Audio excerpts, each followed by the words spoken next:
Class 8। Good morning बच्चों। कल हमने पढ़ा था लेसन 5 का ग्रामर सेक्शन पूरा कंप्लीट कर लिया था हमने। आज हम लेसन 5 का ग्रामर सेक्शन स्टार्ट कर रहे हैं। तो लेट्स रीड से हम यहाँ पे स्टार्ट कर रहे हैं। लेट्स रीड में आपको एक छोटी सी पोयम दी है जो अर्थ के बारे में है कि अर्थ हमारी कैसे ख़राब होती जा रही है, अर्थ को हम कितना हार्म कर रहे हैं, ये इसी के बारे में है।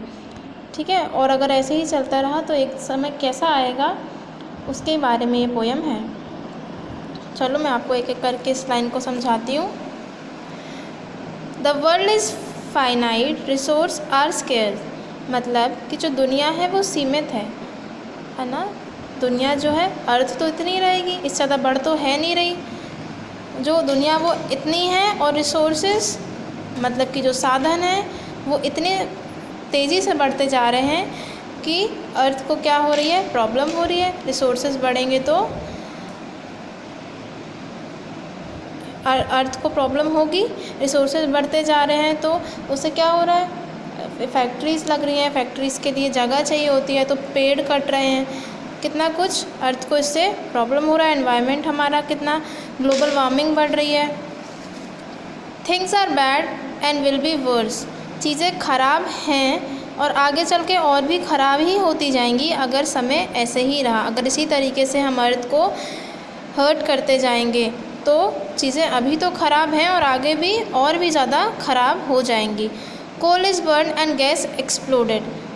कोयला जलाया जाता है और गैस क्या है, कितनी जहरीली और केमिकल भरी गैस जो है वो हवाओं में फैलती जा रही हैं। तो इससे क्या होगा, सब खराबी हो रहा है atmosphere. Wells are dry and air polluted. कुएँ, नदियाँ, नाले सब क्या हो जाएंगे, सूखे पड़ जाएंगे एक दिन। और अभी भी वही हाल हो रहा है, पूरी तरीके से हुआ नहीं है।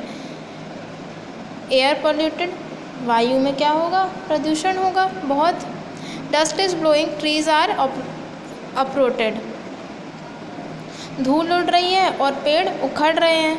हर जगह कैसी धूल धूल हो रहा है, इतने ट्रांसपोर्ट हैं, इतने ज़्यादा सब धूल धूल होता है, इतनी गाड़ियाँ चलती हैं। लोग क्या सोच रहे हैं, कार लेना ज़्यादा, अपने आप को स्टैंडर्ड मेंटेन करने के लिए लोग बड़ी बड़ी गाड़ियाँ ले रहे हैं। हर जगह गाड़ियों से जाते हैं, बिना गाड़ी के तो लोग चलना पसंद ही नहीं करते हैं। और ट्रीज़ जो हैं क्या हो रहे हैं, उखाड़े जा रहे हैं। क्यों? क्योंकि फैक्ट्रीज़ लगाना है, लोगों को घर बनाना है, बंगले बनाना है, किसी को एनवायरनमेंट की कोई चिंता है ही नहीं। Oil is going ores depleted. और क्या है, ऐसे ही चल रहा है। तेल देखो कितना महंगा हो रहा है, पेट्रोल कितना महंगा हो रहा है। और एक समय ऐसा आएगा कि तेल ही ख़त्म हो जाएगा क्योंकि तेल कम होता जा रहा है। Rains receive what is excreted. नालियों को वही प्राप्त हो रहा है जो हम उनको दे रहे हैं, तो वही वापस आके क्या होगा, हमें मिलेगा। पूरे कचड़ा कूड़ा सब नाली नदियों में बहता जा रहा है और वो एक सब क्या होता है, वो सब आके वापस हमें ही मिलता है। Land is sinking, seas are rising. क्या हो रहा है कि जो धरती है वो कैसे समुद्र में डूबती जा रही है, एक बड़े से समुद्र में डूबती हुई नज़र आ रही है। और एक समय ऐसा आएगा कि जो डूबी जाएगी पूरी नदी, ये धरती हमारी। Man is far too enterprising. आदमी अभी भी सुधरने को तैयार नहीं है, वो अपने मन में अपने मनमानी ही कर रहा है। अभी भी वो उतना ही अपनी ज़रूरतों को पूरा करने में लगा है, उसको अर्थ से कोई भी लेना देना नहीं है। Fires will drag with man to fan it. एक दिन ऐसी आग भड़केगी कि इंसान भूल जाएगा कि वो कर क्या रहा है। Soon we will have to plunder planet. और जल्दी हम एक ऐसे ग्रह में चले जाएंगे, इस ऐसे ग्रह में होंगे जिसको पूरी तरीके से हम खुद लूट चुके होंगे। ऐसा ग्रह हमारे पास होगा जिसको हम खुद ही लूट चुके होंगे, लूटे हुए ग्रह में हम जी रहे होंगे। ऐसा जल्दी समय आ जाएगा अगर यही सब ऐसा होता रहा। यही है इसका मतलब। ठीक है, अब हम क्वेश्चन में आपको बता रही हूँ। Choose the right meaning of the word finite. हमें सही मीनिंग क्या है फाइनाइट की, limited. What according to the poet is depleting. Poet के अकॉर्डिंगली डेप्लेटिंग क्या हो रहा है, ऑयल हो रहा है। ठीक है। विच line in the poem tells about the industrial pollution. कौन सी लाइन में ये पता चल रहा है कि पॉल्यूशन हो रहा है बहुत इंडस्ट्रीज से। Which line in the poem warns us that our earth will soon lose all it has.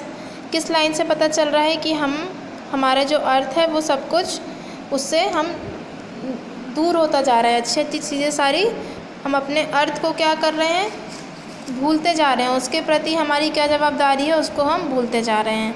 फिर ई वाले में आपको ये मीनिंग दी है, इस मीनिंग को आप ये जो कठिन कठिन वर्ड है इनकी मीनिंग आपको दी है, ये आप लिखेंगे और ध्यान से समझेंगे।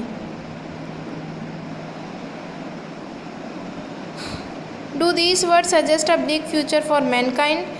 और इन सब शब्दों के बारे में हम ज़रूर सोचेंगे भी।